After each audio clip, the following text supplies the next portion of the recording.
ভারতের প্রযুক্তি নগরী বেঙ্গালুরুতে এলপিজি সংকট তীব্র আকার ধারণ করেছে। অটোরিকশা চালকদের দীর্ঘ লাইনে দাঁড়িয়ে ঘণ্টার পর ঘণ্টা অপেক্ষা করতে হচ্ছে গ্যাসের জন্য।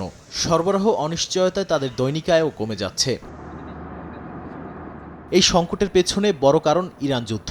হরমুজ প্রণালীতে জাহাজ চলাচল ব্যাহত হওয়ায় বৈশ্বিক এলপিজি সরবরাহে চাপ তৈরি হয়েছে। পরিস্থিতি সামাল দিতে ভারত দৈনিক উৎপাদন বাড়িয়ে 50,000 মেট্রিক টনে উন্নীত করেছে, যদিও চাহিদা প্রায় 80,000 মেট্রিক টন। পাশাপাশি যুক্তরাষ্ট্র, রাশিয়া ও অস্ট্রেলিয়া থেকে অতিরিক্ত আমদানি নিশ্চিতের চেষ্টা করছে দেশটি। ফ্রান্সের কিছু ফিলিং স্টেশনে সাময়িক সরবরাহ চাপ ও চাহিদা বেড়ে যাওয়ায় সমস্যা দেখা দিচ্ছে। প্রশাসনের দাবি, দেশে জ্বালানি সংকট নেই। ফরাসি জ্বালানি মন্ত্রী জানিয়েছেন, ফ্রান্স মূলত আটলান্টিক রুটের উপর নির্ভরশীল হওয়ায় হরমুজ প্রণালী দিয়ে জ্বালানি সরবরাহ ব্যাহত হওয়ার প্রভাব কম।